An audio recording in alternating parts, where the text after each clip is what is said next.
ngayon ay titignan natin kung may mga na-achieve ba tayo sa 2025 vision board natin. 90% ang na-achieve natin this 2025. Hi guys! It's Mika and welcome to my channel.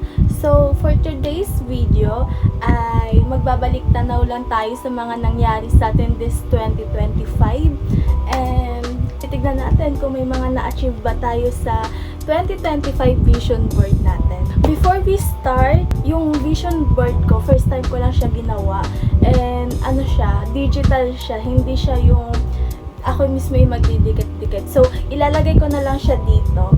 By the way, nandito ako sa kwarto ko today and kung maingay man yung electric fan ko dito, hayaan nyo na lang. Kasi 'di ba sabi ko nga, kaya ako nagbibideo doon sa kwarto ni mama kasi malamig doon kasi aircon yun. Dito sa kwarto ko, electric fan lang yung gamit ko dito guys kasi ayoko nga ng aircon ayoko ng malamig, ayoko kasi sakit ng ulo ko lagi. So, kung maingay man yung electric fan ko, hayaan nyo na. Going back, this 2025, masasabi ko sa sarili ko na mas nag-improve ako. Sabi ko kasi doon sa post ko sa IG noong 2024 bago matapos yung taon. Sabi ko, 2024 is my best year. So, masasabi ko na this 2025, continuation lang siya noong 2024 ko. Kasi noong 2024 ko, nandun talaga yung pagbabago sa sarili ko. Tapos this 2025, mas nag-improve lang siya. So, nag-continue lang yung growth ko doon. And ayun, this 2025 sobrang peaceful ko lang, payapa ang buhay. Marami akong na-achieve. Ayun, marami akong na-achieve. And masasabi ko na yung nagawa ko dun sa vision board ko, ano siya, 90%. Ayun, 90%. Marami nga akong na-achieve sa sa buhay ko na first time lang din. Tulad ng pagkukulay ng hair, as you can see. First time ko magkulay ng buhok, guys. Ayan o. And happy naman ako. Ayan lang muna. Kasi as a first time lang. Ayan, brown hair lang muna. First time ko rin mag-cut ng V-cut. V-cut ba yung tawag dun? Basta V-cut na hair. Kasi sa buong buhay ko, puro pantay lang lagi yung gupit ng buhok ko.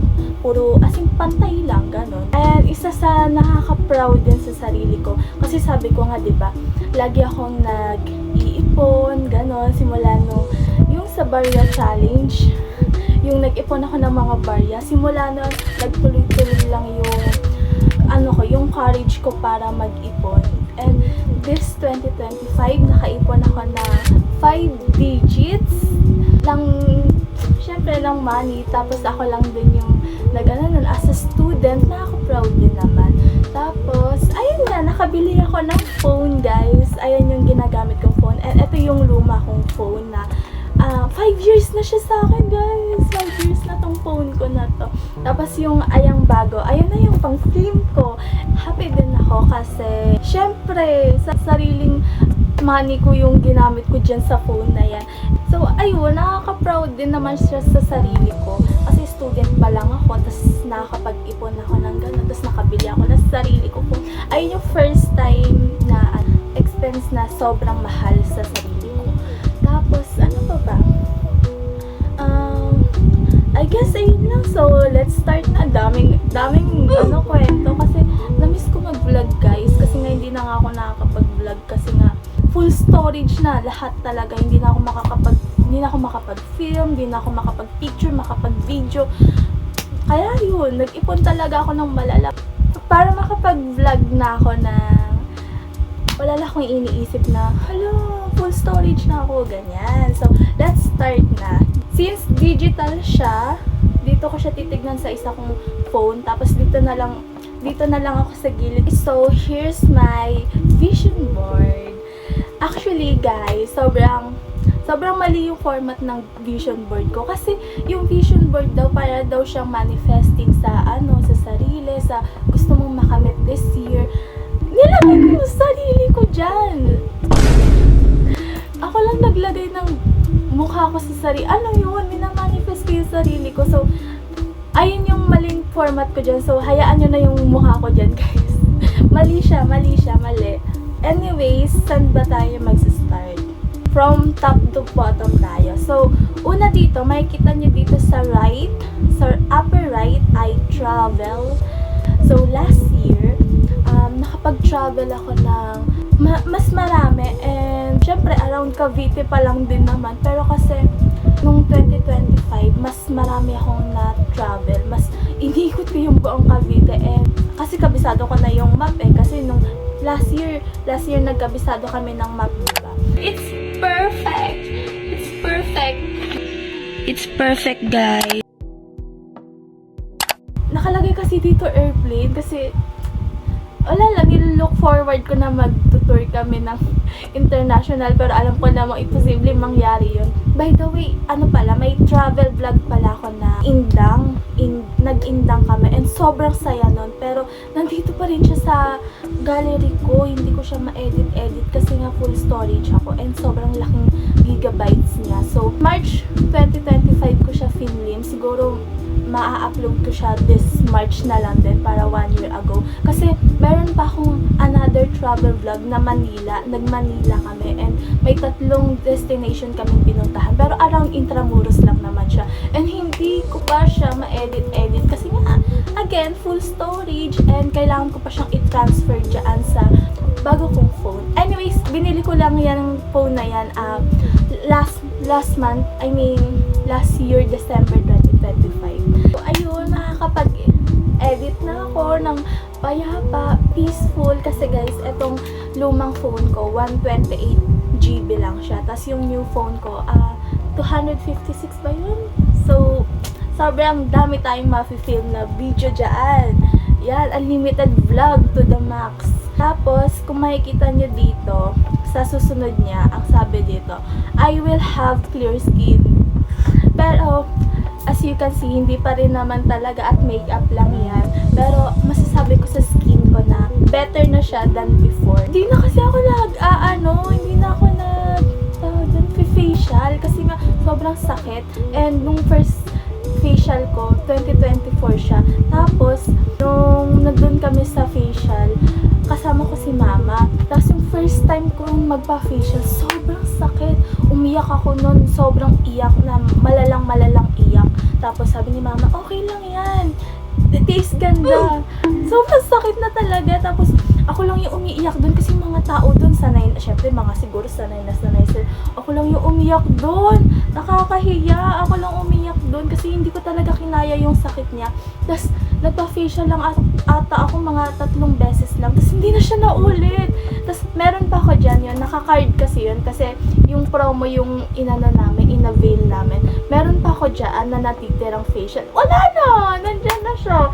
May parang 2 left pa ata yun. Kasi parang naano ko na yung promo dun, 4+1 ata yun. Hindi ko alam, pero nandyan pa yung card na yan. Ewan ko lang, hindi ko alam kung kailan yung next na facial ko. Hindi ko na talaga kaya kasi yung sakit na talaga niya. Sobrang sakit niya talaga niya. Pero siguro kung tinuloy-tuloy ko siya, siguro makakamit natin tong I will have a clear skin. Pero ayun, eto, upper right na to. Ang sabi dito, XOXO. Wala lang, ayun lang yung vibes. Tapos I don't give a Ganon lang atake natin. Dream a little, dream of me. Ewan ko, ba't ko yung para maganda lang. Kasi ang ganda ng quote niya. So, nilagay ko siya dyan. Tapos, makikita nyo naman naka-swimsuit. Ang naalala ko, nung ginagawa ko tong vision board na to last year, naalala ko, sabi ko, ayun naman talagang gusto natin mga kababaihan ay magpa-sexy, ganyan. Tapos, masasabi ko naman ngayon na-maintain lang yung katawan ko. May mga times na feeling ko ang taba-taba ako. May mga times na feeling ko sobrang payat ko, sobrang pitid. Ganon. So, maintain lang siya. So, okay na ako doon. Sa taas, sa gitna, makikita nyo dito, may camera. Kasi nga, sabi ko nga, tapos ayan may content creator. Kasi sabi ko nga, gusto ko this 2025, monthly ako nagva-vlog. Kasi diba sinabi ko siya do sa last year, sinabi ko na dapat monthly na ako mag-vlog. Pero wala nga, doon lang ako nag-fail. Kasi monthly ko talaga siya finlim. Sobrang monthly. Lagi-lagi ako nag-vlog talaga. From January to July. Kasi yung July, na-over na talaga yung gallery ko dito, na-delete lahat. So, grabe yung iyak ko noon. Iniyakan ko talaga siya kasi sabi ko gusto ko mag every month mag-vlog kasi sayang yung mga effort ng pag-vlog ko everyday. Lalo na yung April kasi ang last na yun, diba, March. Nung April, sobrang dami nangyari sa buhay ko that time. And sana, napakita ko man lang yun. Pero wala na talaga. Na-delete talaga lahat. So, pero sa IG post ko, lagi ako nagpo-post ng dump account doon. So, pwede nyo siyang makita doon. Pero picture lang yun, hindi siya video. Kaya iniyakan ko pa rin siya. So, ayun, medyo fail tayo dito sa content creator. Tignan nyo naman, yun din sa pinakababa na sa left side, ang nakalagay dito, 100k followers. Wala lang, nagma-manifest lang. Pero, this 2025, dumami naman yung ating subscribers, no? Parang nadagdagan siya ng 10. So, thankful na rin ako doon. Flowers dyan, wala lang. Paganda lang ng vision board. Again, first time kong ginawa tong vision board na to. So, hindi pa siya ganun ka daming manifestation. Tapos, dito sa upper right, may kita nyong A+. Ang ibig sabihin nito, good grades. So, masasabi kong nakamit ko naman siya kasi I did my best. So, sa academics, masasabi kong check tayo dyan.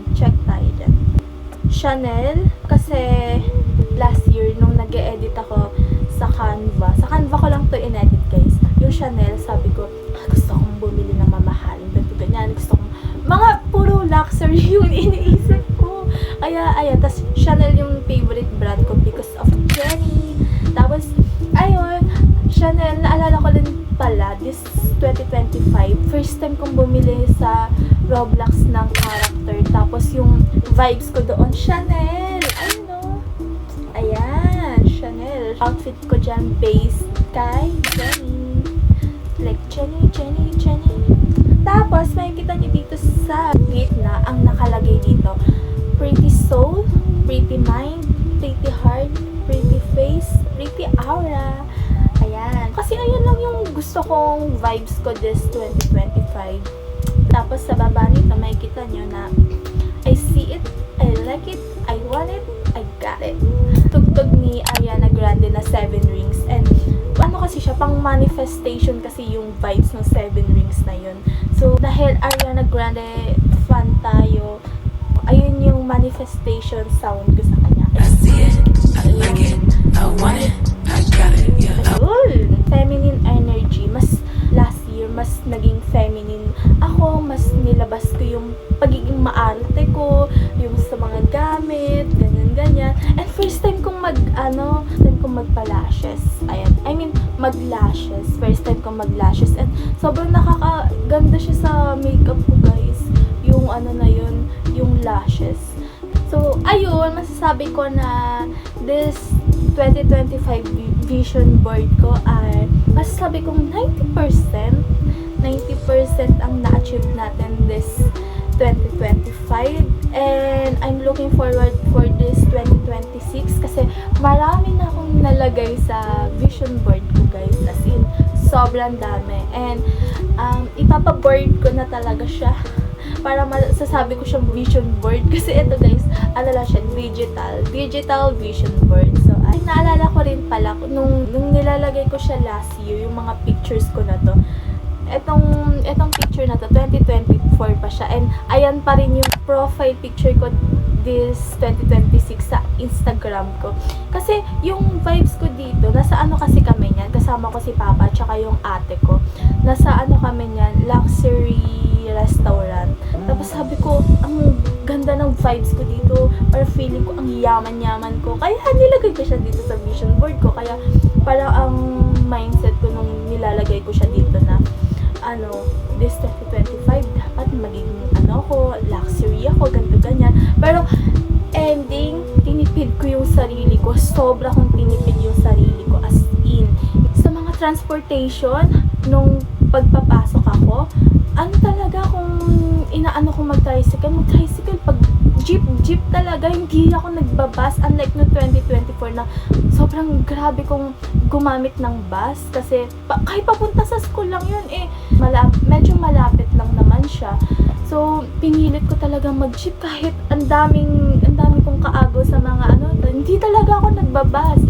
Kaya sabi ko, this 2026, i-ano ko na yung sarili ko. I-rewardan ko na yung sarili ko. Kasi grabe kong tinipid yung sarili ko, guys. Sobra.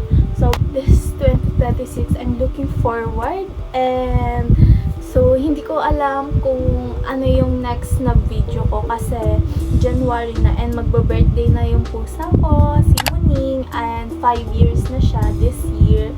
And, siguro ayun yung magiging next vlog ko, or baka i-edit ko na yung mga travel vlogs ko. So, hindi ko alam. Depende sa pagiging masipag ko, kasi ayun din yung dahilan bakit sobrang late ako mag-upload nung mga monthly vlog ko. Kasi sobrang tamad ako mag-edit, as in. Pero, I'll try my best this year.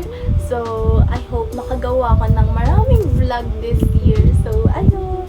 Marami kayong maaabangan sa akin. Na para bang celebrity ka. Hindi. Pero ayun lang.